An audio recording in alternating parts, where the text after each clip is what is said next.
والنور يهدي الحائرين ضياء. Bismillahirrahmanirrahim. Assalamualaikum warahmatullahi wabarakatuh. Bismillah, alhamdulillah, wassalatu wassalamu ala rasulillah wa ala alihi wa sahbihi wa mawalah. Amma ba'da, fala hawla wa la quwwata illa billahil aliyyil azim. Yang sama-sama kita hormati Bapak Direktur KSK Madrasah, Bapak Dr. Haji Ahmad Umar MA, yang luar biasa telah mendobrak kemapanan kita selama ini dengan program-program yang sangat inovatif. Wabil khusus kepada Bapak Kasubdit Kurikulum dan Evaluasi yang menerjemahkan ide-ide Bapak Direktur di tataran praktis, Bapak Dr. Haji Ahmad Hidayatullah MPD, dan semua para narasumber yang selama ini membantu juga untuk merumuskan kurikulum PAI ini. Saya bisa sebut Bapak Ibu Dr.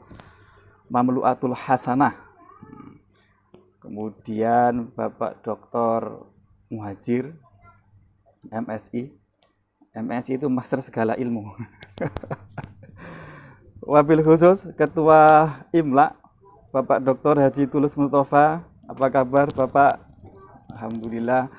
Dan hadir di sini juga para orang luar biasa. Saya lihat tadi ada Prof. Imam Asrori kalau nggak salah. Selamat datang Prof. Ada juga Bapak Dr. Muhson Nawawi, Bapak Zainal Mutakin, Bapak Ahmad Mubalek, semua orang-orang hebat yang telah berkontribusi untuk memajukan bagaimana berbahasa.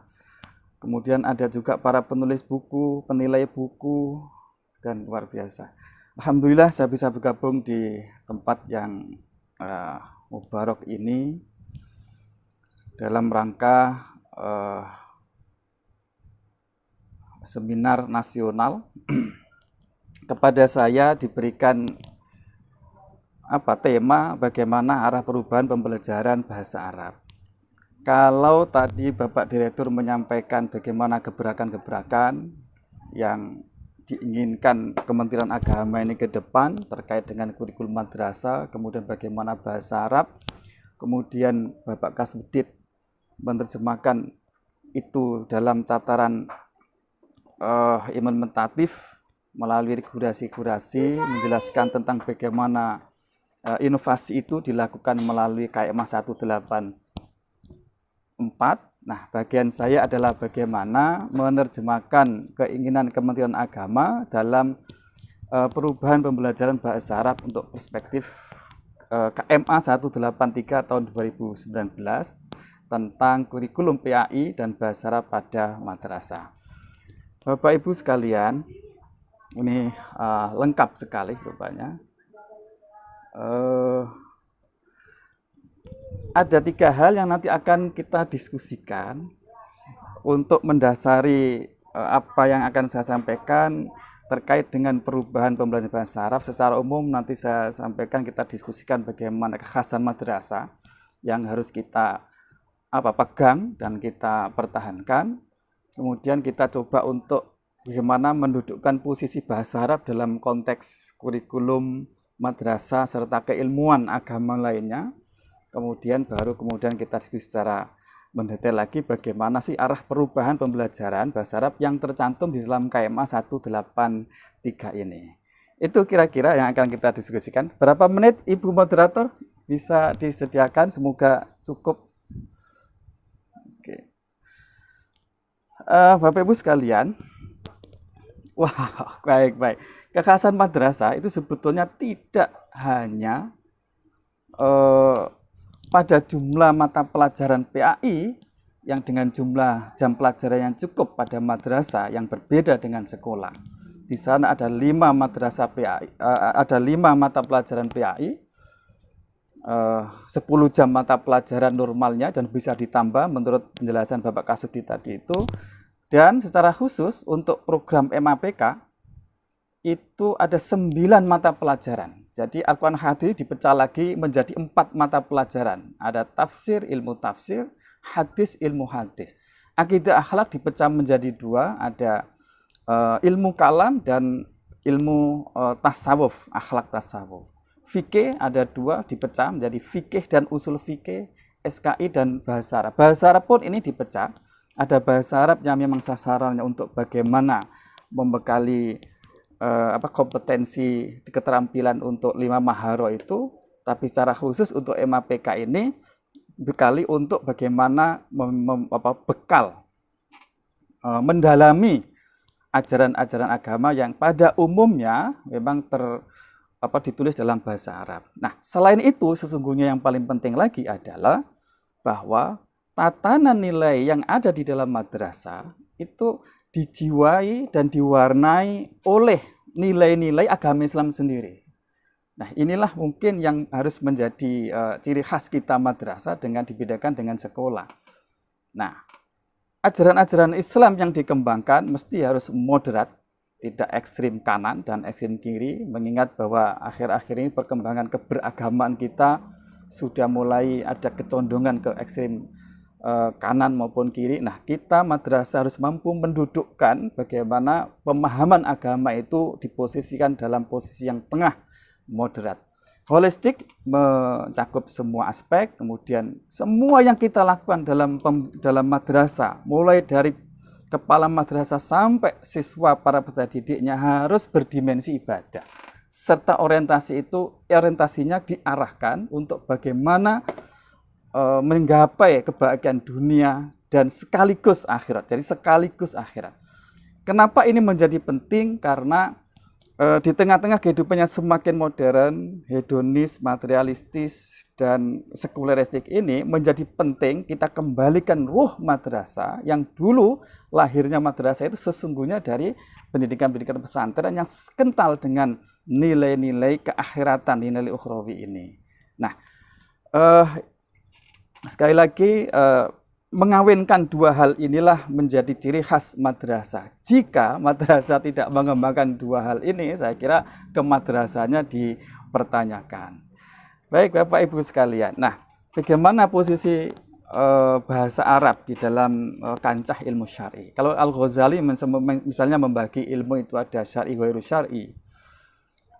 Dan syar'i itu kemudian dibagi ada ilmu usul yang mencakup ilmu Quran, hadis, ijma', athar, sahabi, yang 4 inilah menjadi dasar utama dari agama. Kemudian dari situ muncul ilmu furu' termasuk akhlak, tasawuf, fikih dan seterusnya. Kemudian ilmu qaddimah, ilmu mutammimah, penyempurna. Nah, bahasa Arab itu sesungguhnya adalah termasuk ilmu muqaddimah, ilmu pengantar untuk bagaimana memahami Al-Quran, hadis, ijma' dan para athar sahabat itu. Artinya apa? Artinya konsekuensinya bahwa belajar bahasa Arab sesungguhnya bukan untuk bahasa itu sendiri, tapi ia sesungguhnya adalah menjadi pengantar juga untuk bagaimana memahami syariat, memahami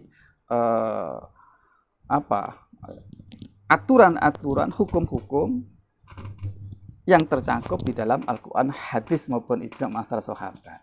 Bapak Ibu sekalian, karena itulah bahasa Arab ini kedudukannya mulia di dalam syariat itu bukan karena bahasa Arabnya sesungguhnya. Kalau bahasa Arabnya sebagai bahasa itu sama dengan bahasa Indonesia, bahasa Jepang, bahasa Inggris.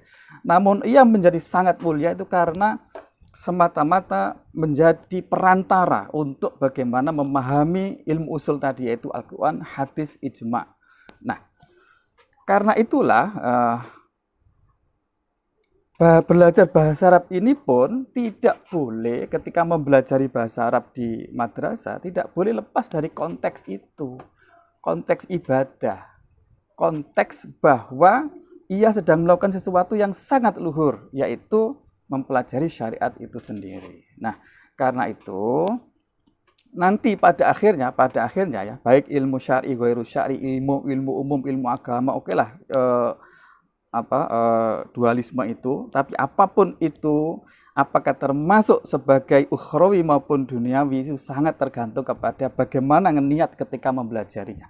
Termasuk dalam konteks ini adalah belajar bahasa Arab untuk bisnis, belajar bahasa Arab untuk komunikasi internasional, untuk kepentingan pariwisata, untuk kepentingan apalagi komunikasi global, semuanya apakah itu ukhrawi atau duniawi itu dikembalikan kepada niat belajarnya itu. Jadi tidak bisa dijustifikasi. Oh, kalau belajar bahasa Arab untuk kepentingan bisnis kemudian itu duniawi, tidak bisa. Nah, jadi harus dicek kepada niatnya. Karena itulah sebagai guru mestinya nanti sekali lagi kembali ke orientasi belajar, bahwa belajar apapun mesti diorientasikan untuk kepentingan duniawi sekaligus ukhrawi. Nah, ketika itulah maka ilmu apapun itu termasuk ilmu ad-dini, ilmu agama. Jadi ilmu agama tolong tidak dibatasi hanya ilmu syar'i saja.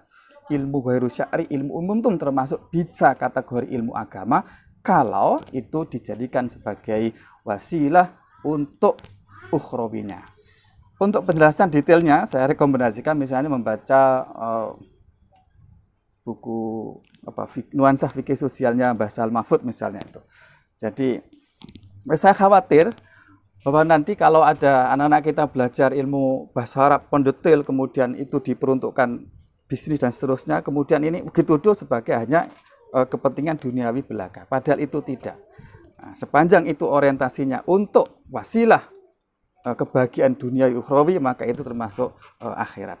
Itu kira-kira pesan yang ingin saya sampaikan di dalam slide ini.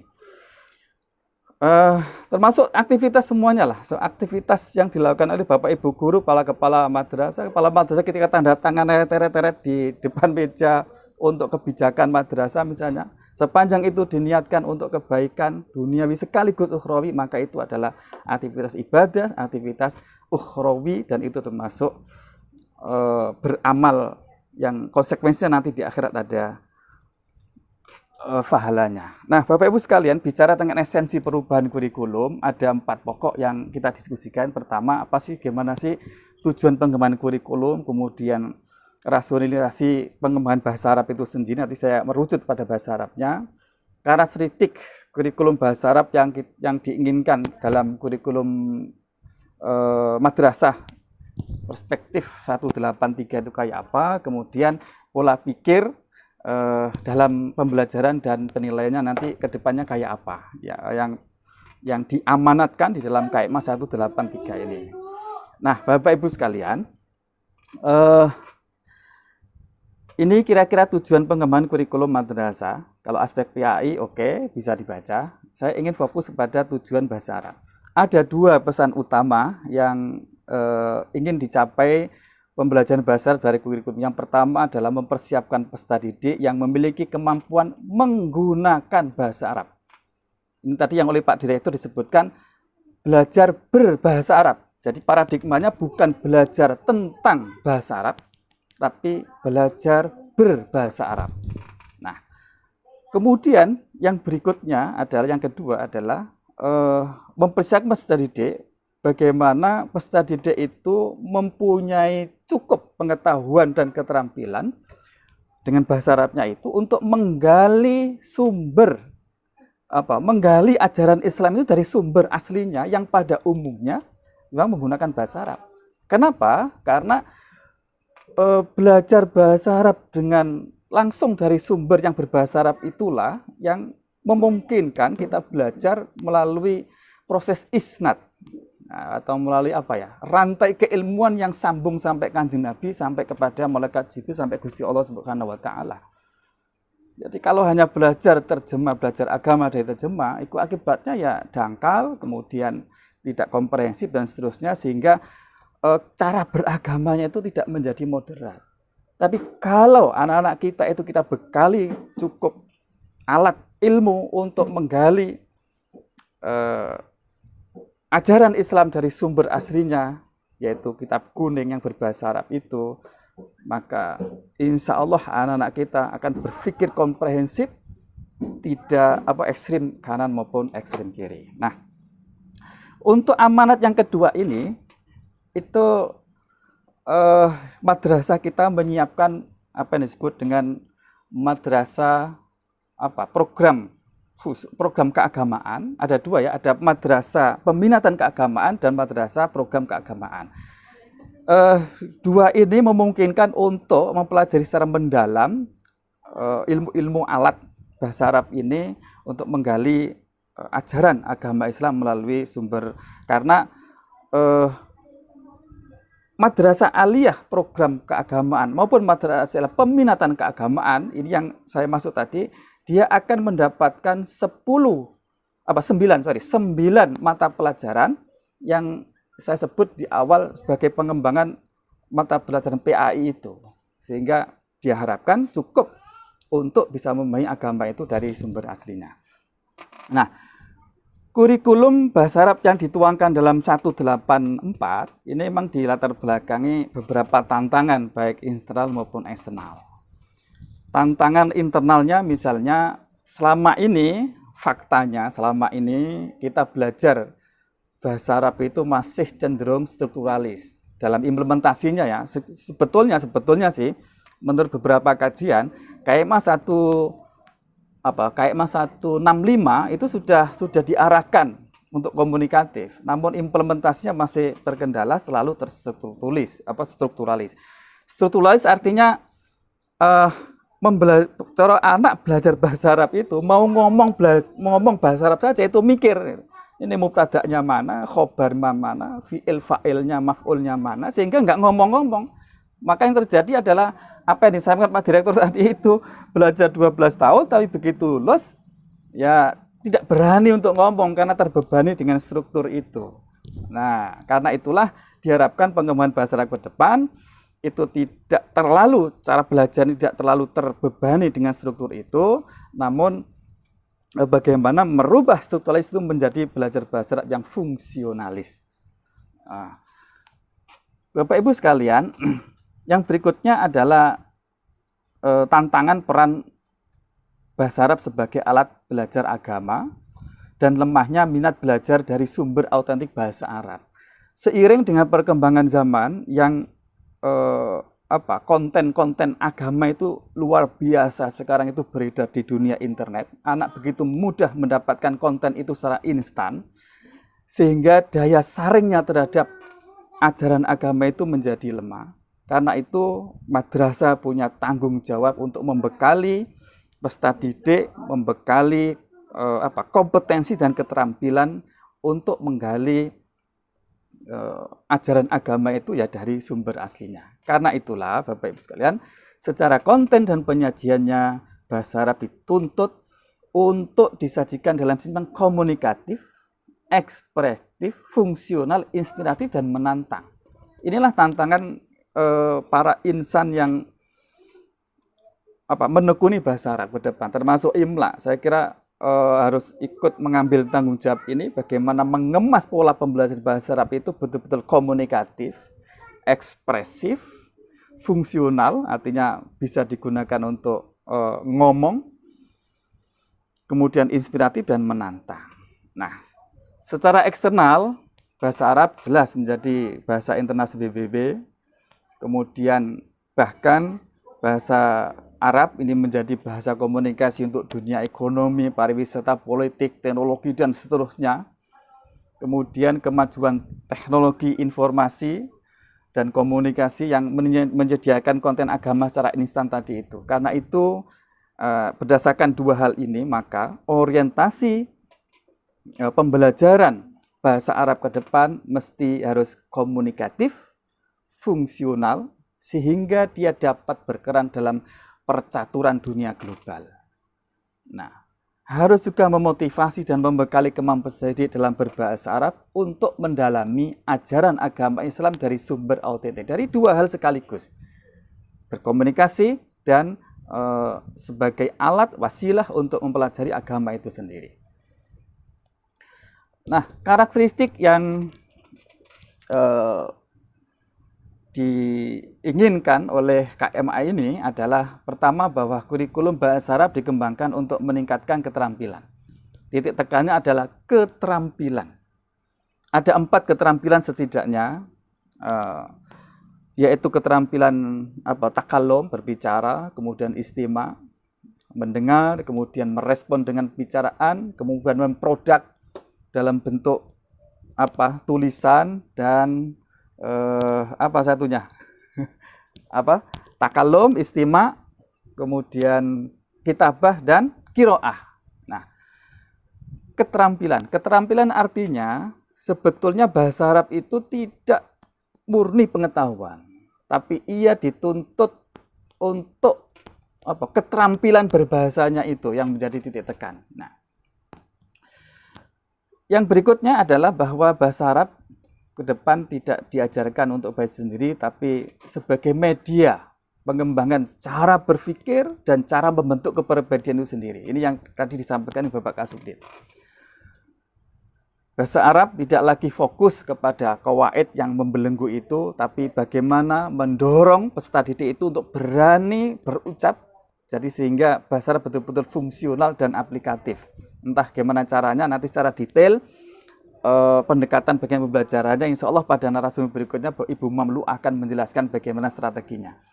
Nah, yang penting lagi adalah, ini yang selama ini mungkin menjadi kurang ya, yaitu implementasi kurikulum bahasa Arab itu mesti harus dibarengi dengan penciptaan lingkungan yang memungkinkan untuk anak itu menjadi terampil dalam berbahasa. Bagaimana menciptakan bi'ah lughawiyah, lingkungan yang mendukung untuk berbahasa. Nah, ini yang mungkin ya, kekurangan kita selama ini.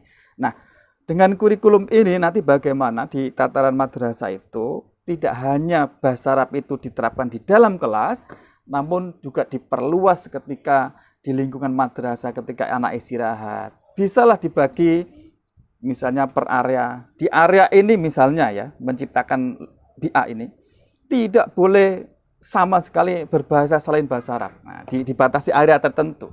Atau dibatasi waktu, jam sekian sampai sekian tidak boleh berbahasa lain kecuali bahasa Arab. Jadi itu monggo mawon nanti teknisnya bagaimana. Tapi yang terpenting adalah poinnya adalah belajar bahasa Arab tidak hanya dibatasi di kelas, namun harus didukung oleh penciptaan bi'ah lingkungan yang mendukung. Nah, ini pola pikir yang dikembangkan. Saya kira prinsipnya apa yang dituliskan di sini itu tidak banyak berubah dari apa yang selama ini diamanatkan kurikulum 13, yaitu scientific. Sebetulnya kita pakai semuanya, namun tambahannya adalah bahwa ketika membelajarkan PAI dan bahasa Arab penting untuk menciptakan suasana kebatinan peserta didik. Ini yang ditekankan juga di dalam KMA ini.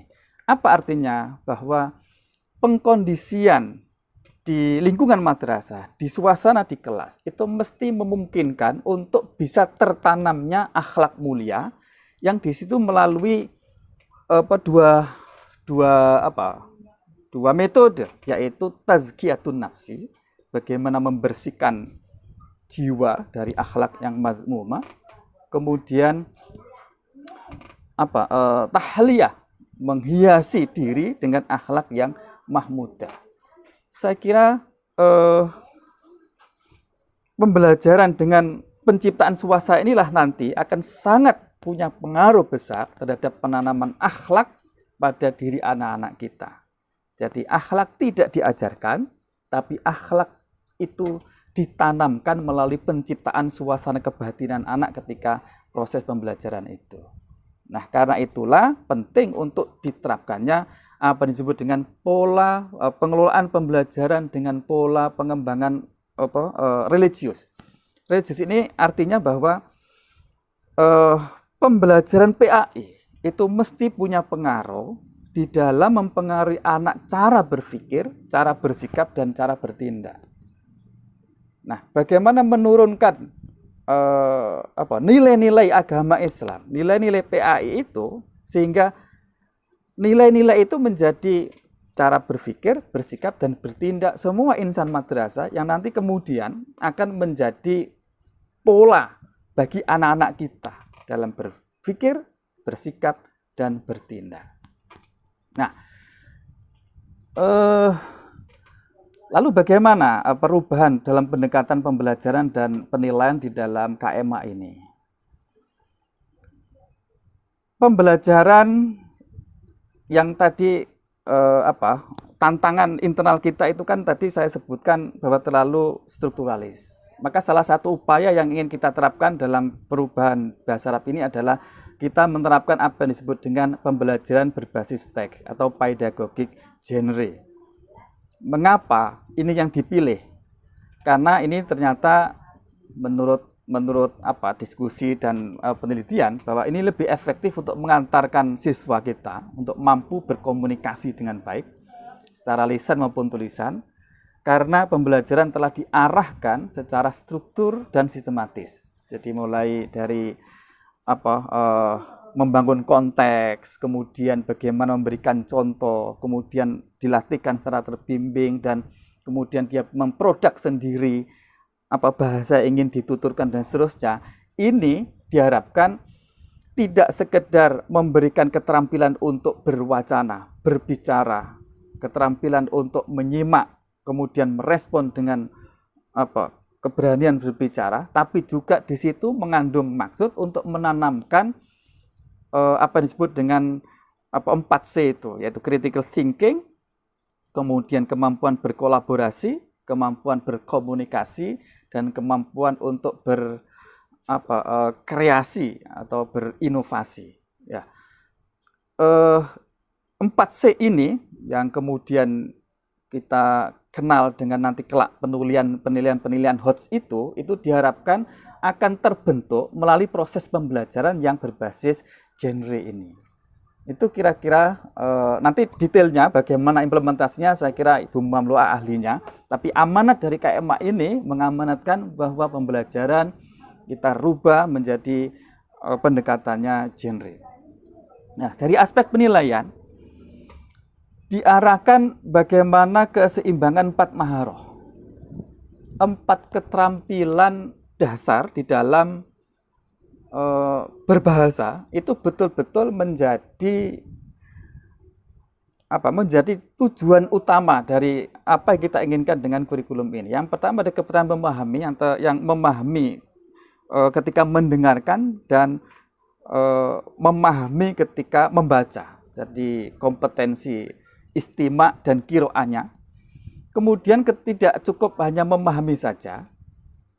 Kalau istima dan kiroahnya mungkin contohnya kayak saya ini, insya Allah lah kalau istimewa kiroah saya bisa juga sedikit-sedikit baca kitab kuring. Tapi kalau suruh memproduk, suruh ngomong, lah ini angkat tangan saya. Nah, kelemahan ini nanti ke depannya bisa dioptimalkan, ditangani melalui genre ini, yaitu bagaimana penilaian juga nanti difokuskan pada bagaimana memproduksi atau merespon bahasa dengan cara kitabah, menulis, dan takalum berbicara. Nah, semuanya penilaian akan diorientasikan, akan diterapkan untuk mencapai higher order thinking skill. Inilah kenapa Bapak Ibu sekalian, tahun 2018 ingat saya, bahasa Arab itu dikeluarkan dari UMBN.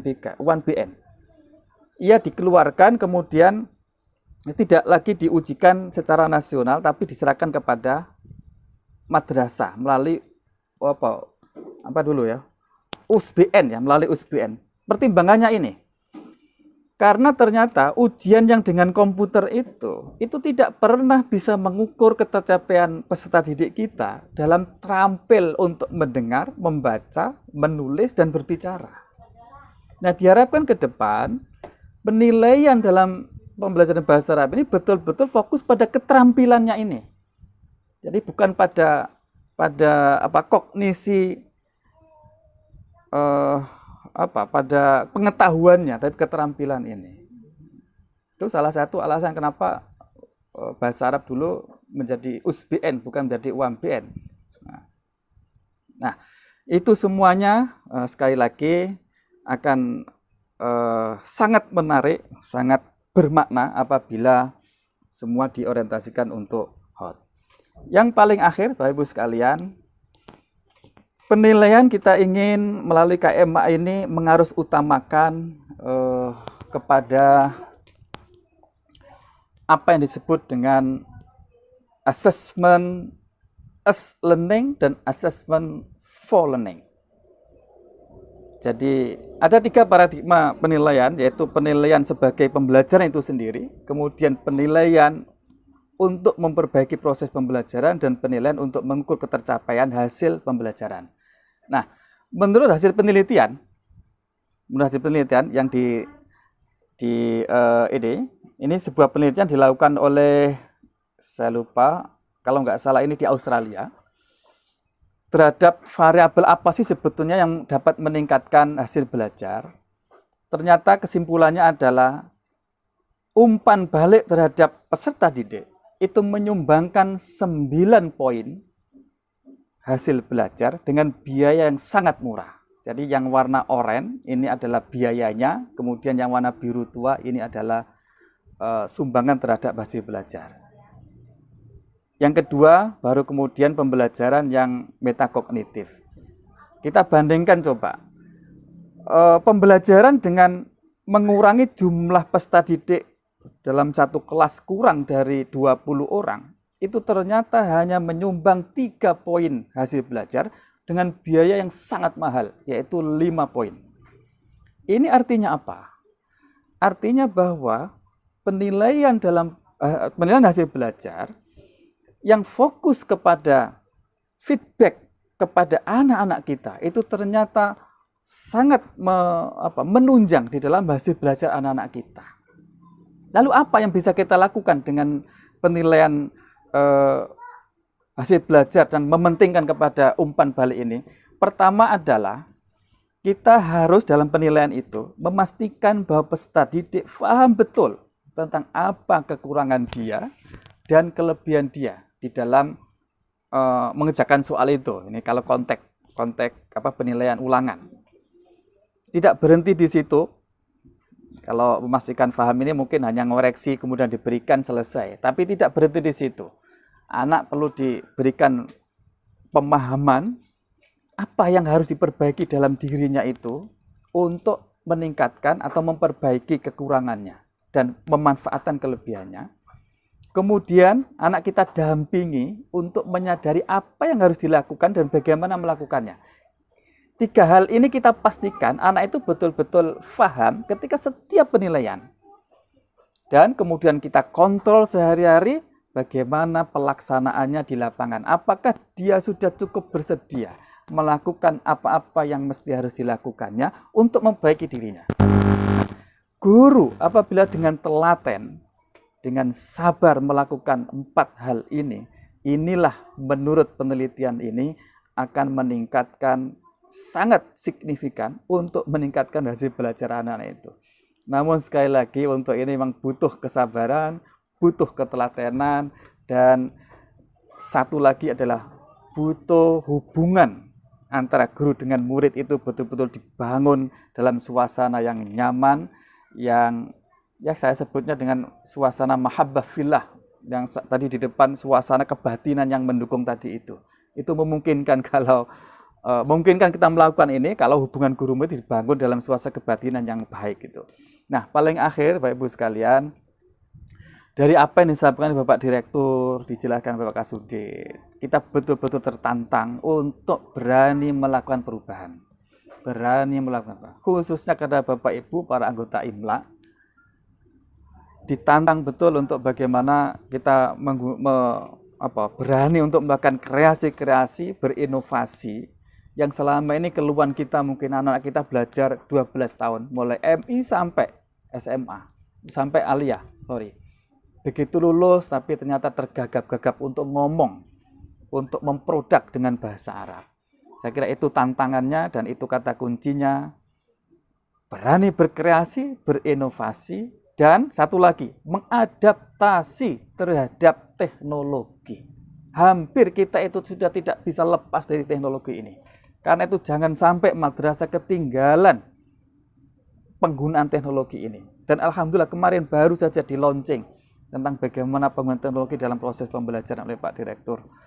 Nah, untuk menuju ke sana perangkat regulasinya sudah lengkap yang disampaikan Bapak Kasudit tadi itu.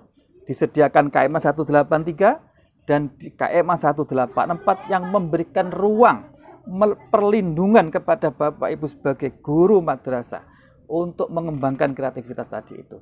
Namun semua itu Bapak Ibu sekalian, kuncinya ada pada hati anak-anak kita. Kebukanya hati anak-anak kita itu segalanya dalam pendidikan. apalah artinya ilmu yang banyak kalau hatinya tertutup kepada Allah Subhanahu wa taala. Barang siapa man izdada ilman wa lam yazdad hudan, lam yazdad minallah illa budan. Barang siapa bertambah ilmunya, hidayah hatinya tidak semakin dekat kepada Allah, tidak membuat orang itu semakin dekat kepada Allah, malah semakin menjauh dari Allah. Jadi kuncinya adalah tetap kembali kepada pendidikan, yang mengarus utamakan kepada pendidikan, membangun hati anak-anak kita.